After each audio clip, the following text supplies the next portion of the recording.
Greetings. My name is Elena Brower, and I am here from New York City, mother of one, Jonah, who's 10, and a teacher of yoga and meditation for the past 20 years. I'm so honored to be here today for you with the Empowered Life series, presenting on the energetics of essential oils and yoga. Before we begin, it's nice to consider how the presence of oils can enhance or amplify your practice of yoga and meditation. And I've created for myself a ritual that has helped to inform how I teach my classes and how I lead my team. So I'd like to share that with you today, along with some fine points on which oils I've chosen and why, and sort of create a context for you to generate a ritual of your own and cultivate a practice of your own with your oils and your yoga or meditation or both.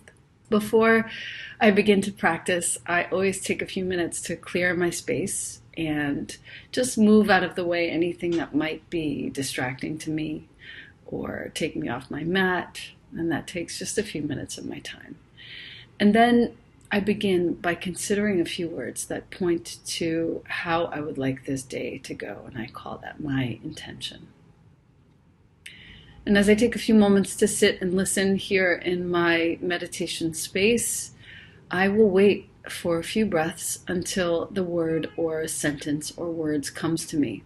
Some days it doesn't come straight away, and I will actually open up a book that I have in my bookshelf and see if I can find something there. And always I find just the right thing almost instantly.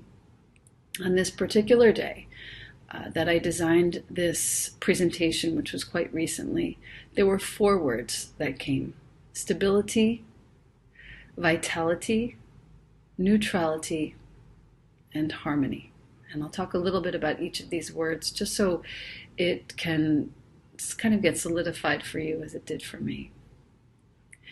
Stability for me is what my movement, my yoga practice does for me, my asana practice. And really, if you were to talk to the masters of yoga, the asana or posture practice is really meant to take you to the quote-unquote real yoga, which is the seated meditation and the practice of going inside to oneself, to one's own heart.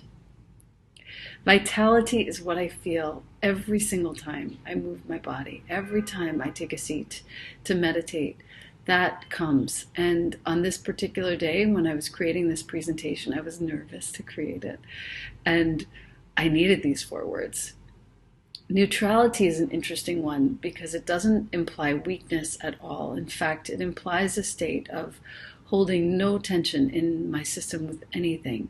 And so particularly on days when I'm feeling challenged or doubtful or afraid, neutrality is really good because it brings me back to a state of ease when I just think of the word.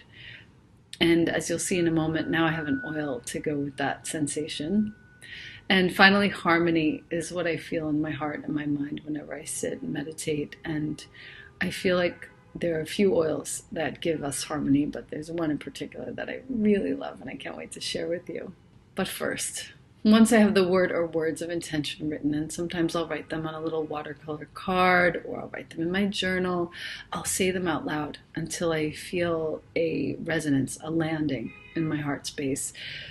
And I know this because my breath deepens, my whole body kind of softens, my heart slows down, and my eyes usually close. My mind seems a bit quieter as well. And I can't recommend this highly enough, but Laura Jacobs in her February talk on the Empowered Life series was epic in describing how the oils can help us partner with our emotions and help us to be more responsive and less reactive. And I found it very valuable to me and to my family as well. If I believe, as Laura explains, in my power to be stable and vital and neutral and harmonious, that is precisely what will happen throughout the day. Even when it seems like things are faltering, becoming more difficult or challenging, if I believe in my power to maintain this intention, these 4 words, they will stick around. The photograph that's featured here on this slide was a quote that really impacted me early on in my business. Real fearlessness is the product of tenderness. And I posted it over 2 years ago, I believe. And for many, many months at the beginning of my sort of taking on my leadership role in my organization, I diffused elevation and cypress together. Now, together, you may or may not know that elevation is not only stabilizing, but also brings joy. And I didn't know that at the time, and I wasn't a huge fan of the scent until I paired it with cypress, which is all about flow and movement in your heart and your mind. It's all about trust. It's all about letting go of what isn't needed. And so I use these two together to create that sensation in my space of flow, of releasing doubt, of elevating my mood, of stabilizing me, of learning how to trust. And it worked. And I've been using that blend for so long, and I love it so much, and I have to force myself to try other things because it's so impactful for me.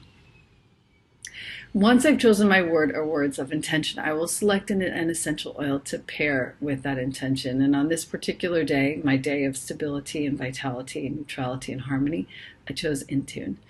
The first moment that I hear the word harmony, that's the first oil I grab. And I've actually done a little slide for you on Intune because I find that many people don't actually know about this oil, and it's so important to me and to my family. I'll use it on my pulse points, my forearms, my temples, and it's great because it's a roller ball, so it's very easy to apply, and I keep it right near my desk at all times. And then sometimes I'll actually wait to fill the diffuser until after my yoga and meditation has ended so that I can sort of continue the resonance in the space throughout the day. So here's your Intune. It's my favorite. It is the focus blend, it's what it's known as, but it creates a sense of harmony, supports a sense of harmony, body and mind.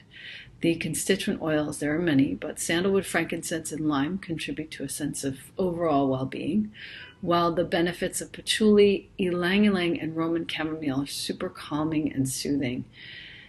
I just can't say enough about this oil. It's become my scent. You can take a few moments here, and we'll do this together, to rub a few drops of I have my Intune right here, of your essential oil right into your hands. Pick any oil that you have nearby. Rub it into your hands, and then take your hands right to your face. Inhale all the way down into your lungs. And then as you exhale, gently release. And you can leave your hands there for a few breaths, or you can just place them down on your thighs if you wish. And we'll take a minute to breathe here together and allow the oil to reach into our cells. So as you breathe, inhaling in through your nostrils, and it can be silent or audible as you wish, but we'll move towards silence over the course of the next several breaths. Your eyes can be open or closed as you wish. And as you breathe here, continue to make your breath a little more quiet and see the breath traveling in through your nostrils up into the space just behind your eyes.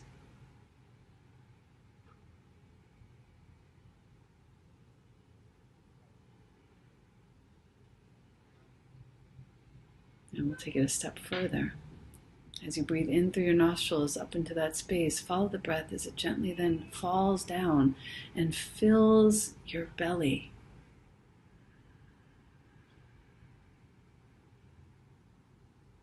And then as you exhale, the breath getting bigger, bring your navel, your belly button towards your spine, and invite the breath out through your nostrils once again. So again, you're inhaling in through your nostrils, down into your belly. And exhaling from your belly out through your nostrils. Continue there for about 5 more breaths.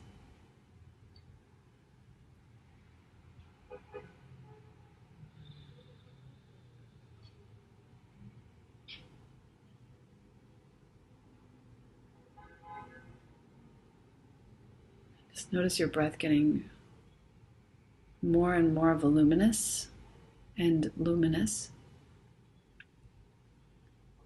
quieter, and notice how it seems like your mind is getting more quiet.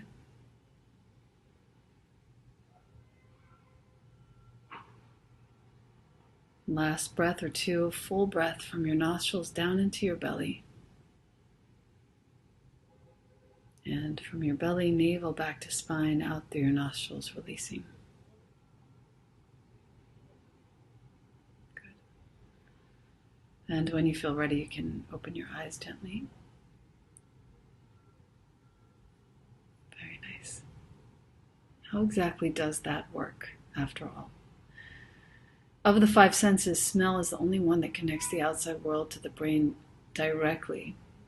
And the effect is immediate, as you can see. When you inhale your oil, the molecules of the oil travel all the way back to the epithelial cells at the rear of your nasal cavity. And then they're introduced to the olfactory bulb, where they cross the blood-brain barrier to reach your limbic brain. And that's the seat of your emotions, your instinctive brain. That's the reactive brain. Those molecules, as they bring this new and very nourishing information into your brain, they help us to dissolve stress energy by connecting us to nature. And you all know how it feels to be walking in the forest or in the wood or near the water where the blues and greens are all over your eyes and you feel like nothing can really bother you there. That's what these oils are bringing to us on a moment-to-moment basis. And it's so helpful to take our intention for lowering stress or boosting our immunity or helping our day along in some very positive way. Adding the oils to it brings nature to it. We are now learning how to, as Laura Jacobs says in her presentations, partner with our emotions. Using our oils, we get in front of our emotions. We take charge of our emotions and we begin to choose our responses rather than aimlessly offering reactivity in places where it shouldn't be. And especially when things get challenging or important, as you most likely know already, but now you can start to do it intentionally. Our oils support that responsiveness. Our intention does help our brain to stabilize in the direction of positivity, helps it move in the desired direction, and our yoga and meditation help our bodies to strengthen and open to that reality. Add to that our oils, which amplify and enhance the effects of both. The common denominator shared by all three, our intention, our movement, our practice, and our oils, is that everything that we're talking about here in this presentation, everything is enhancing positive brain chemistry. And here in this slide, you have the tarot card that I pulled one day, the frankincense that I was obsessed with for the longest time at the very beginning of my business, and the intention that I set, I am home. I wanted so badly to feel at home as a leader and at home in my business, and this is how I worked with it. So just to clarify, before I start my practice, I'll have my little piece of paper with my intention on it. I might swipe or drop a couple of drops of my chosen essential oil onto that little piece of art with my intention on it, because that will help me remember it throughout the day. And if I haven't mentioned, I think I have, I like to use little watercolor paper because the watercolor paper actually holds the oil really nicely.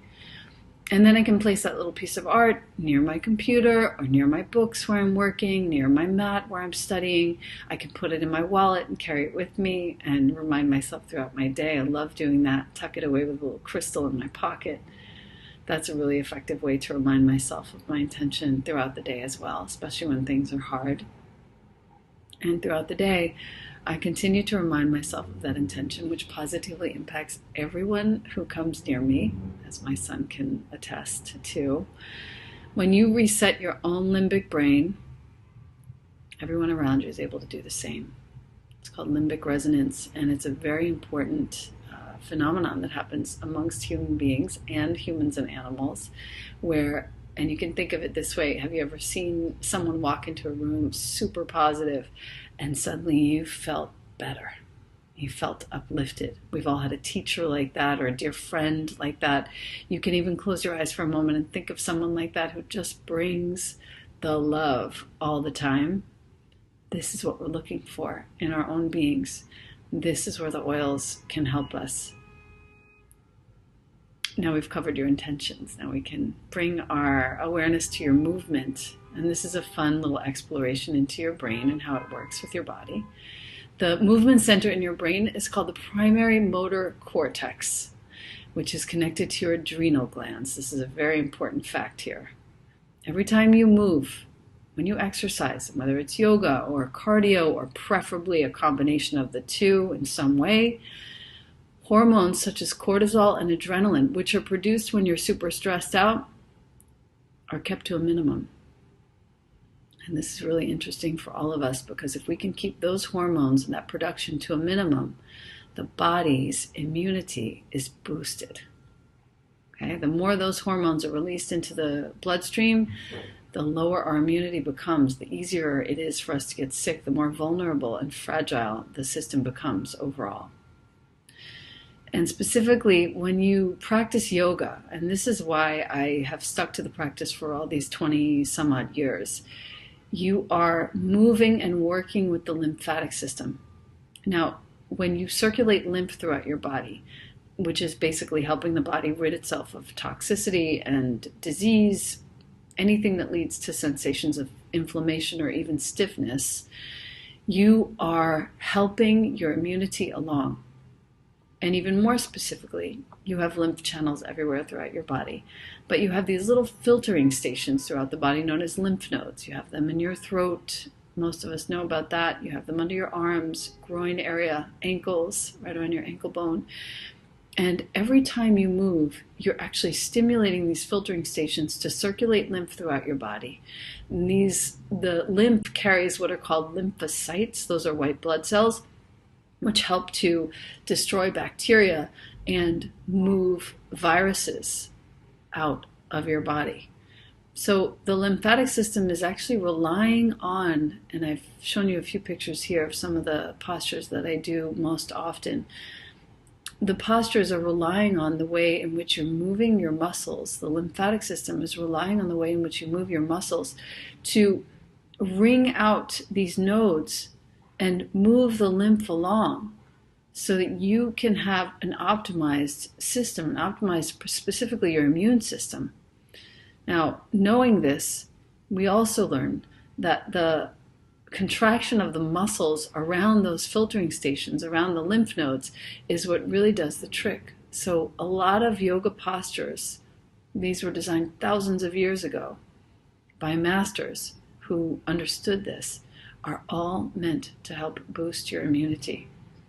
During or after practice, I will most likely diffuse oils that are high in linalool, another learning from David Cahill.